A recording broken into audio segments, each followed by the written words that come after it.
A lot of you have asked if I could react to Huda's interview on Call Her Daddy, so here it is.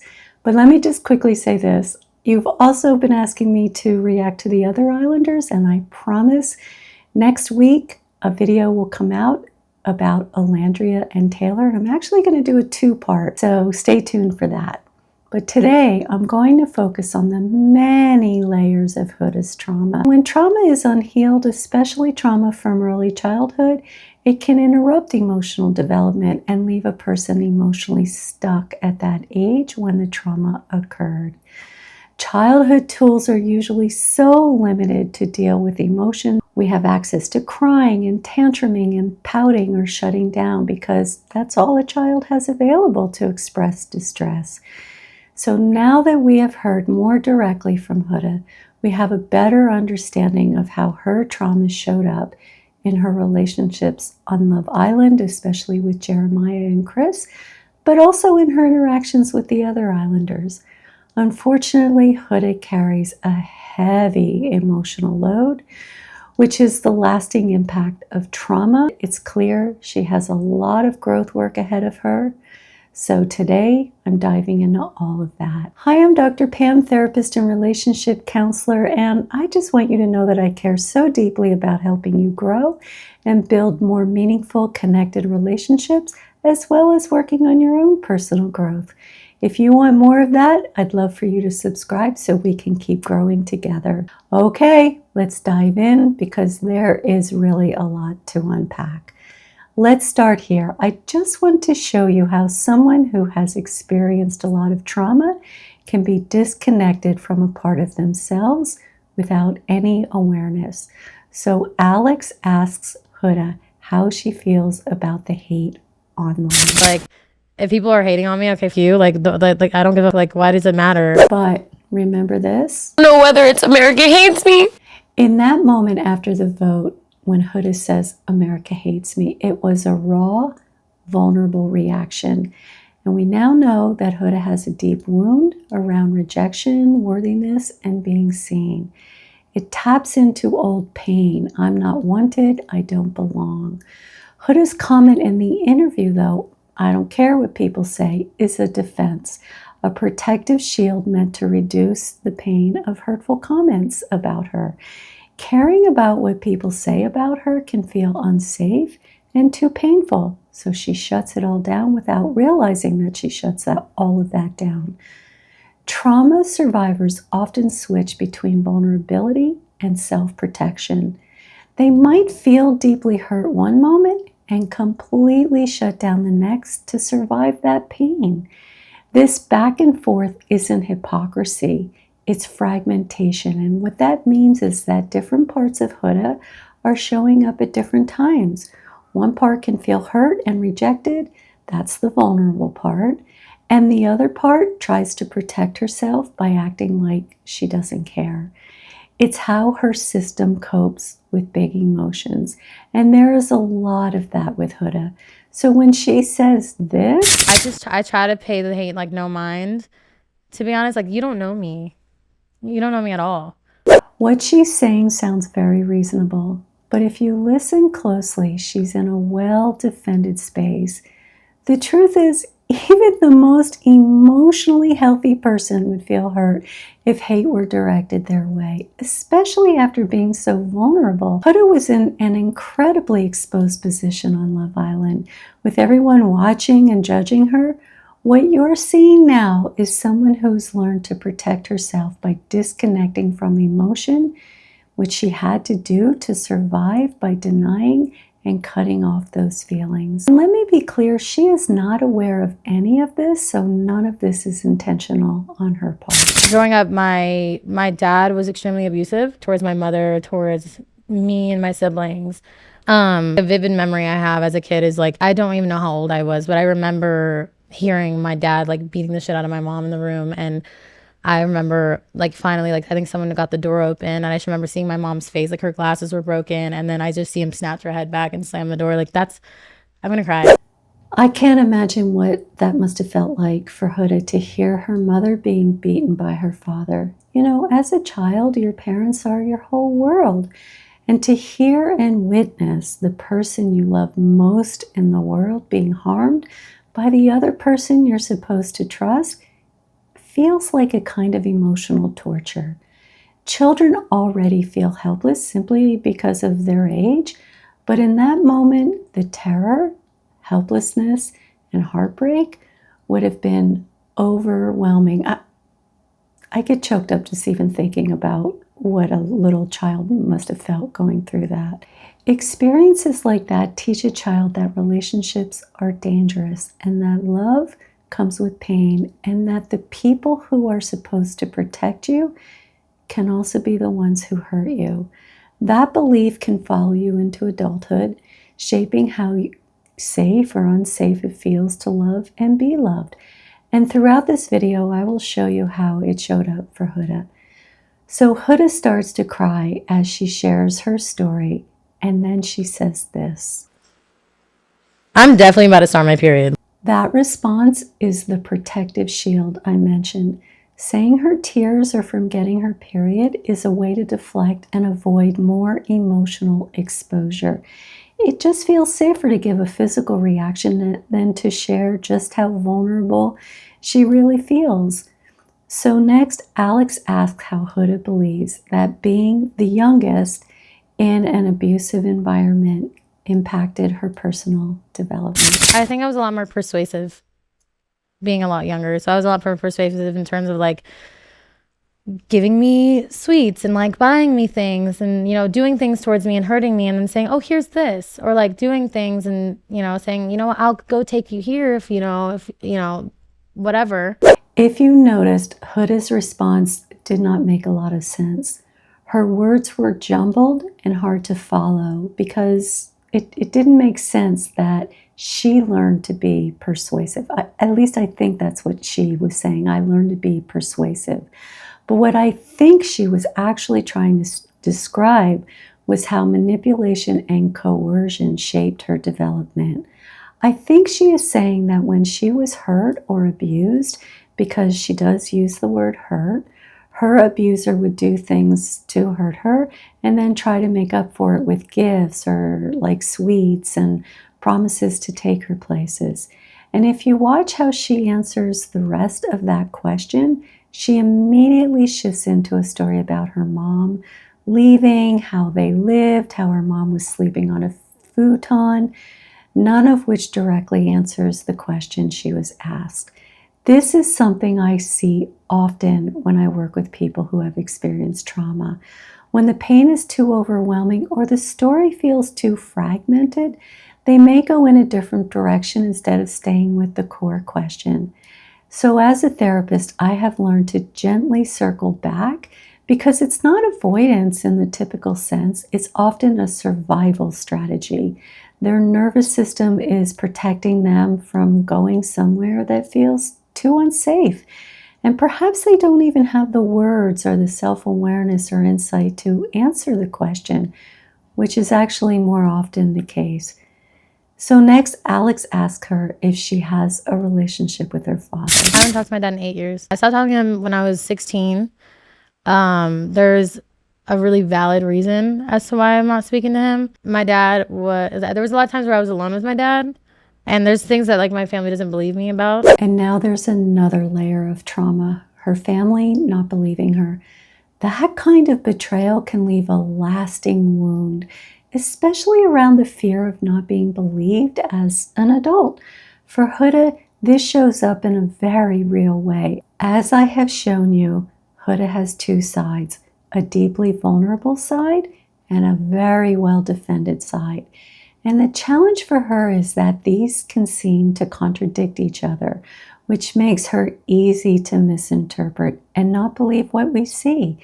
And for her, not being believed will deeply trigger her. I had listened to like podcasts about certain things leading up to a lot with my dad.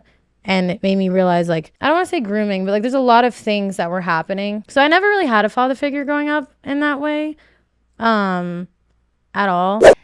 Now we're seeing even another profound layer of trauma. Huda shares that she was groomed by her father. She kind of dances around the term, But that often implies a deeply violating experience. And since she didn't share the details, I will respect her privacy. But my goodness, it's clear that she has endured so much. What I will say is this: with trauma of this magnitude, especially when it involves betrayal by a caregiver, it can create deep confusion around safety, power, and identity. It's not uncommon for a person to vacillate between feeling like a victim and at times becoming the one who causes harm. This isn't about blame, it's about how trauma can distort emotional regulation, boundaries, and one's ability to connect in a safe and healthy way. Healing from this kind of trauma is incredibly difficult, but it is not impossible with the right kind of support and deep inner work. So Huda goes on to say that she was bullied in school, and now we have another layer of trauma. She was not safe anywhere in her life, and she goes on to say that she was very triggered at the villa, and then she says this. There was a lot of things that triggered me in that villa. I will be completely honest with you. Yeah. And things that I caught and was clocking and was told that I was being crazy. But I don't know if anything was done on purpose to make me act out in a way. Her belief that something was done on purpose to make her act out is part of the story she tells herself to avoid taking ownership of her behavior. It is a self-protective narrative, likely meant to avoid feelings of shame, and I'll be talking more about that throughout this video. When I was in middle school, there was a point where like I wanted to take my own life. I did not want to live anymore. I wanted to model so bad growing up. This is not gonna happen for me, but I was always a dream of mine. She knew that. And she would kind of rub it in my face and would be like, oh, you're not even pretty enough to do that. You're not skinny enough. I stopped eating for days at a time. I was bulimic because I thought I wasn't skinny enough. Huda briefly shares that she wanted to take her life in middle school, which is an incredibly heavy and painful thing to share. But if you notice, there is almost no emotion attached to that sharing. That's a sign she's in self-protection mode. That is a pain that, if surfaced, would be overwhelming for her. Because just imagine what it's like to go back and remember when you wanted to take your own life. She then shifts to talking about her eating disorder and links it to wanting to be skinny. And while body image definitely can be a part of an eating disorder, the deeper root meaning of many eating disorders is about the need for control, especially for those who have experienced chaos or powerlessness and all the trauma that Huda has experienced. So in the beginning of an eating disorder, it can feel like you're finally in control of something. But the heartbreaking truth is that over time, the eating disorder starts to control you.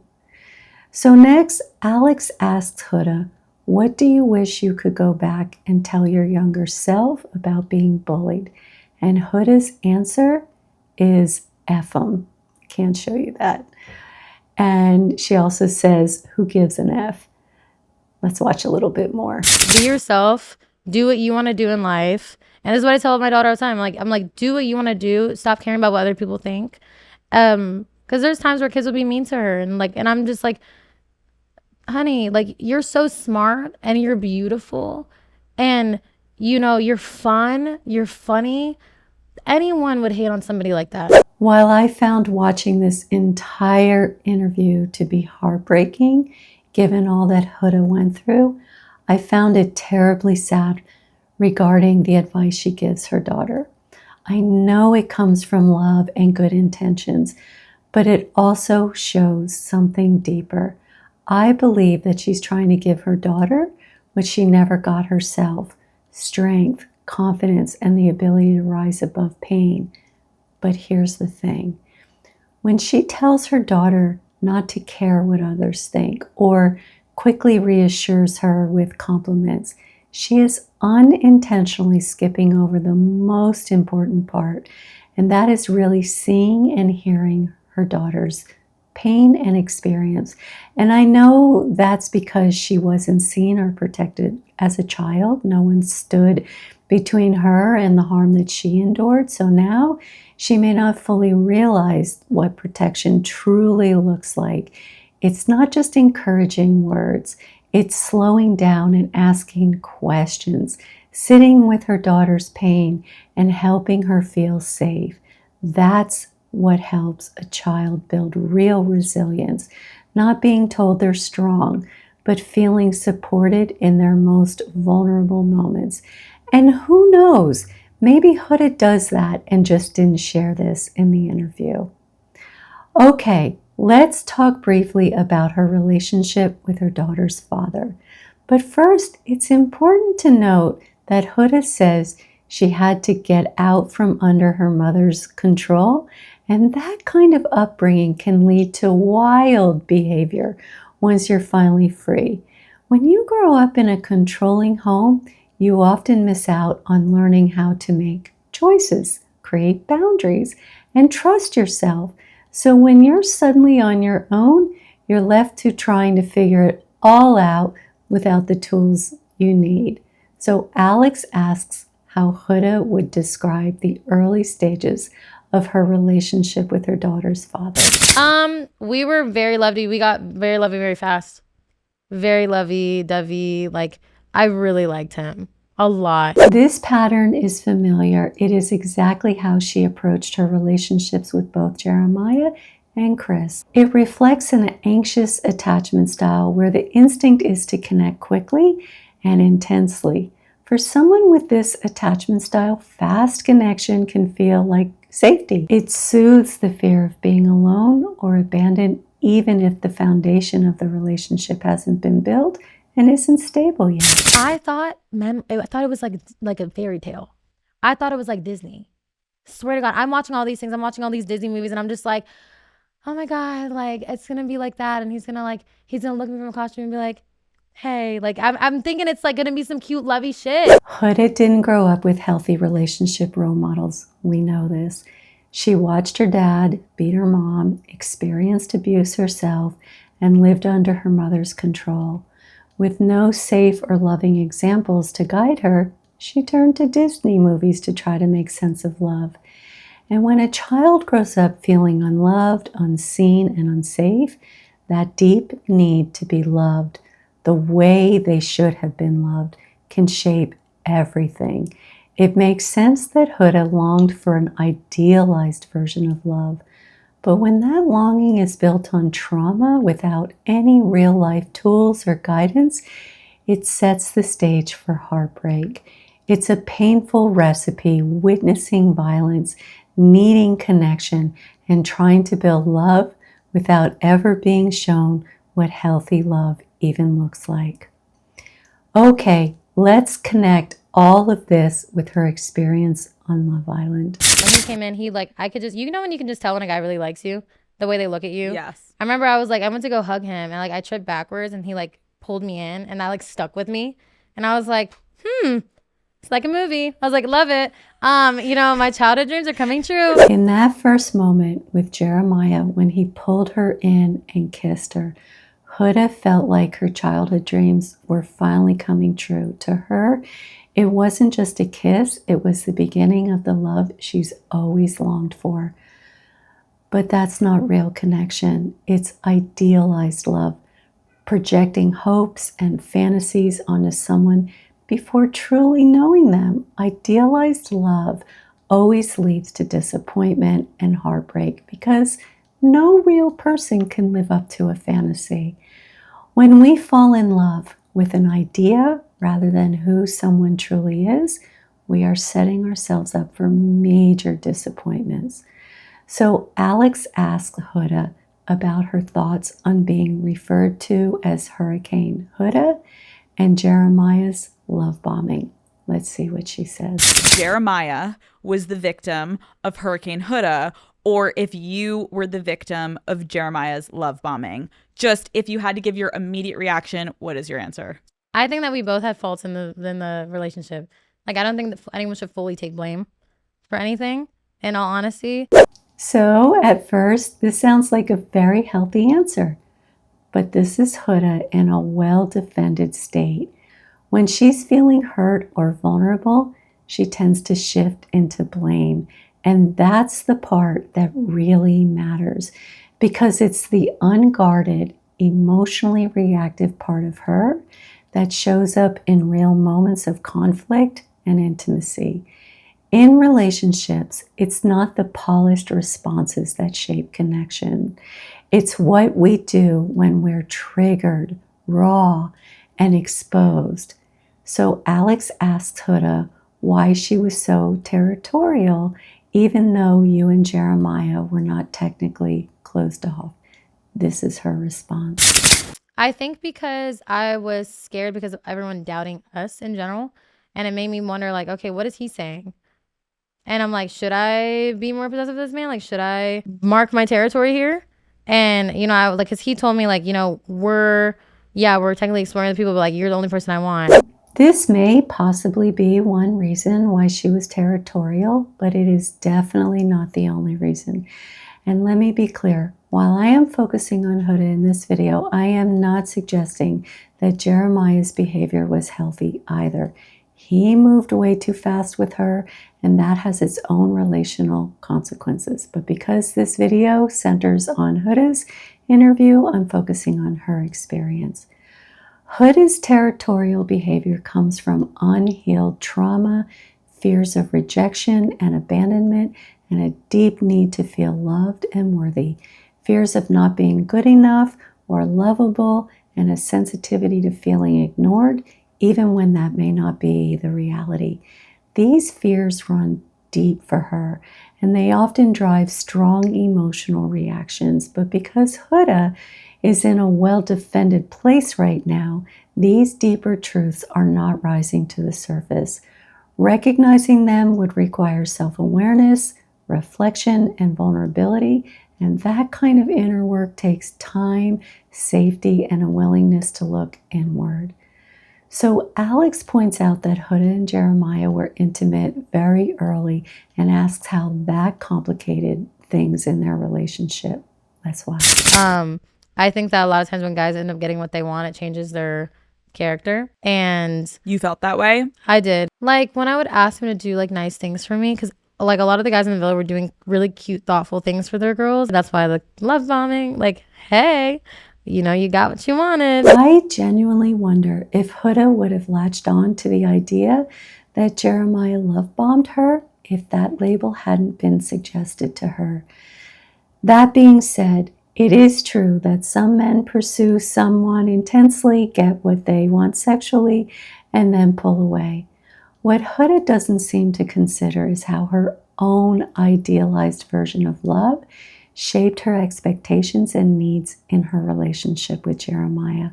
Her deep need to feel secure and loved is understandable, especially given her history. But that kind of security can't come from someone else. It only starts to take root when we do our own growth work, when we learn to feel safe and whole within ourselves. I would ask of things, and like people are always like, Huda, I saw people were saying like, oh, she's so needy, but like sometimes it's more than just breakfast in the morning. And then people are like, oh, you're not doing something for him. I'm not giving wifey shit to men who don't deserve it. Why did Huda feel that Jeremiah didn't deserve for her to do nice things for him? It goes back to everything I've just shared. When you idealize someone and you believe your dreams have come true the moment you meet them, they are bound to fall short. No one can live up to that kind of fantasy. So when reality sets in and the person doesn't match the dream, it often leads to disappointment, resentment, and the belief that they are unworthy of your care, even if that reaction is more about the unmet fantasy than the actual person. I definitely think after you guys were intimate, I felt you understandably being needier, like wanting more validation external from physical. And it almost felt like that like pursuer regressor situation where you were going to him being like, can you do this? Can you do this? He would run away. And he would run away. And then it was almost... And I felt that in person. And it just makes you want to run more. You know, as I watch this, I can't help but think that Huda would benefit so much more by sitting with a therapist right now.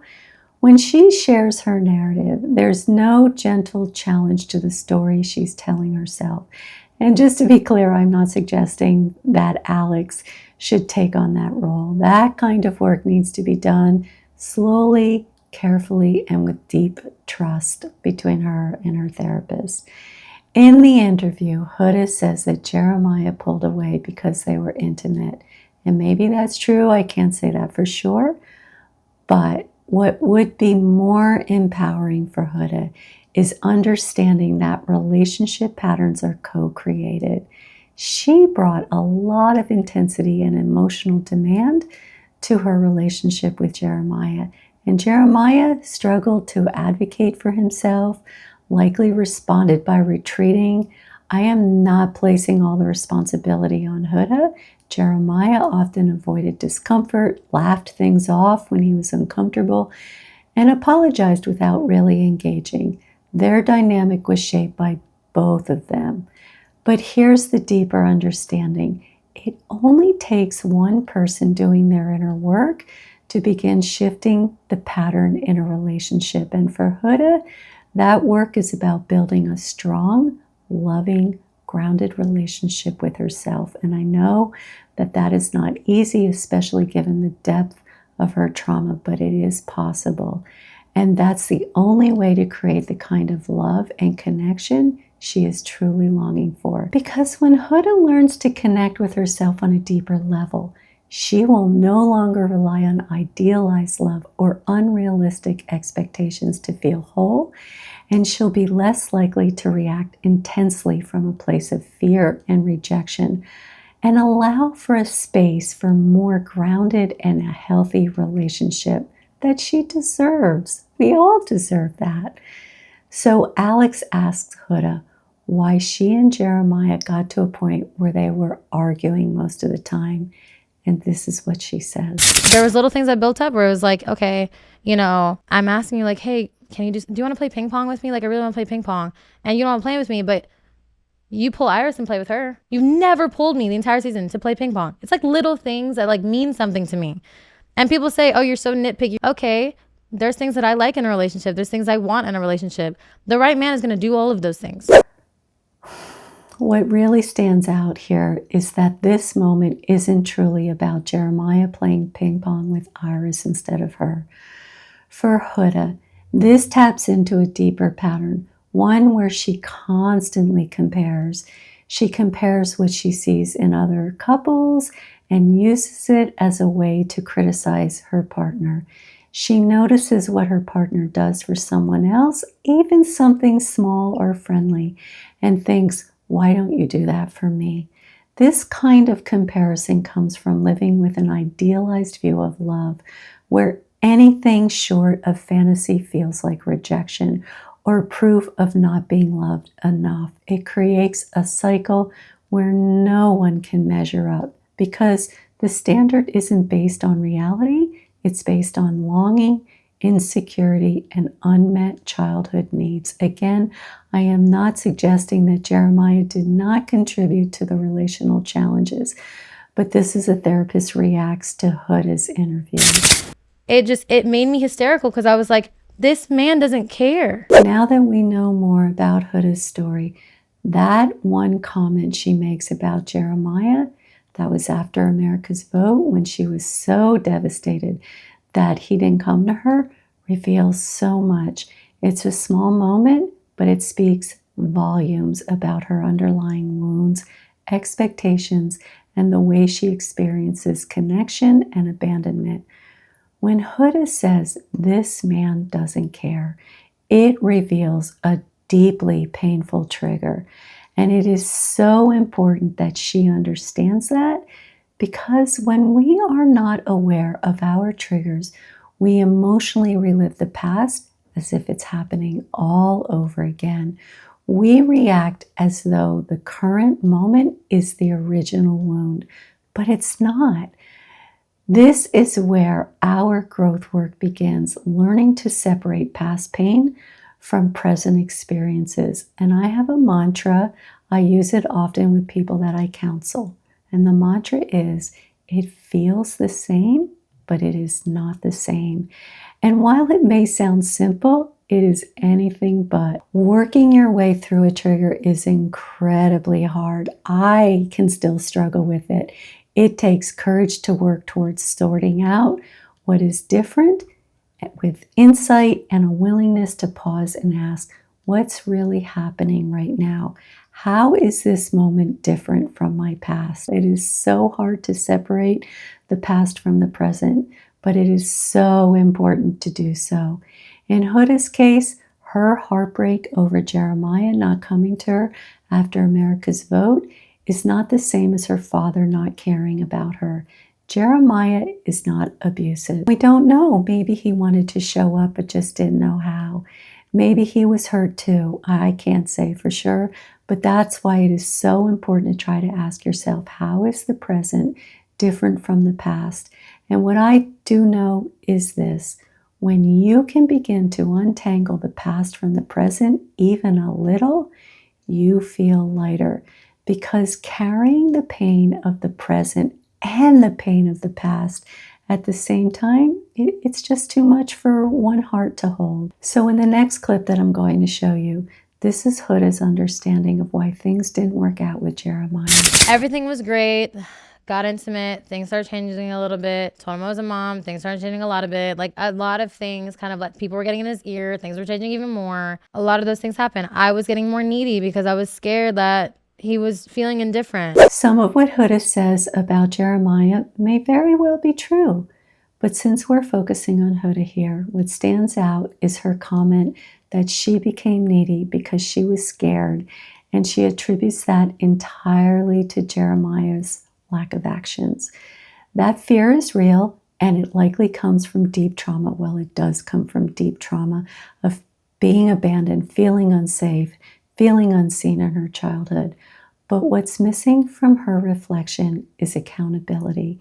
She doesn't mention the ways she contributed to the dynamic by being harsh, name-calling, demeaning, and overstepping boundaries. Trauma can create a powerful narrative of blame as a form of self-protection. It keeps the focus outward because looking inward is often tied to shame. But true healing begins when we can hold both truths. Yes, I was hurt, and yes, I also caused hurt. And without that awareness, we can stay stuck in patterns that repeat, even when what we are really longing for is connection and change. Okay, let's address the accusation that Jeremiah was love bombing. But first, this is what Huda says about it. Do you think you were love bombed? Yeah. Plain simple. I think I was. In all complete honesty. I know that he feels indifferent. I don't think he fully understands the capacity of love bombing. Okay, love bombing typically involves one person overwhelming the other with excessive affection, attention, and gifts in order to gain control and manipulate. It is fast, intense, and often one-sided, rooted in a need for power or validation rather than genuine connection. However, when both people are mutually moving fast and intensely, it's often not love bombing. It's mutual infatuation. It may feel like deep love, but if both people have unresolved trauma, especially attachment wounds, they might mistake intensity for intimacy. And if one person later withdraws, like Jeremiah pulling away, the other person, Huda, may retroactively label it as love bombing, but it may have been a mutual rush towards something idealized. The key difference lies in intention and pattern. If someone consistently uses intensity to pull people in and then discards or devalues them, that's love bombing. But if both people dove in, it's more about unmet needs and emotional immaturity than a calculated dynamic. We all saw that Huda and Jeremiah move fast, and that's exactly why I don't believe that this was love bombing. The intensity was mutual. Huda seems to be latching on to that narrative as a way to avoid accountability for how she showed up in the relationship. Labeling it as love bombing shifts all the blame onto Jeremiah instead of reflecting on the part that she played in creating that dynamic. And we know Huda tends to blame. When she was asked about the encounter with Shelley, the heart rate challenge with Ace, and why she didn't stand up for Amaya during the mailbox game, she took no accountability. And just to be clear, I am not saying it was all her fault, but what stands out is that she didn't take ownership of her part in any of it. Her avoidance isn't surprising because it's often a way to protect herself from feeling shame. When someone has experienced the incredible deep trauma that Huda has experienced, even a small acknowledgement of wrongdoing and taking accountability can feel overwhelming or threaten her sense of self. So finally, Alex asks Huda if she recognizes any toxic patterns that she is going to work on moving forward in her dating life. Let's watch. One, talking over other people when they're talking. I'm working on that. Two, I think being a little clingy early on. Three, I think like not getting too defensive about things sometimes. I always say taking accountability. Like I always want to make sure I'm taking accountability for things. This is a clear example of the disconnect I talked about in another video, the one between someone's inner intentions and their outer behavior. Huda says she wants to take accountability, but as we've just watched throughout the entire video, she struggles with that. That kind of disconnect comes from unresolved trauma and deep-rooted shame. What Huda hasn't yet realized is that accountability doesn't have to be tied to shame. It can come from a place of self-understanding and compassion. She mentions wanting to work on not talking over people, but to do that, she's going to need to build emotional regulation. And that starts with learning to sit with discomfort, incredibly painful feelings, rather than reacting from them. She also shares that she can be a little clingy early in relationships. That's a vulnerable admission, but what she has to look at on a much deeper level is the trauma that she needs to untangle to get there.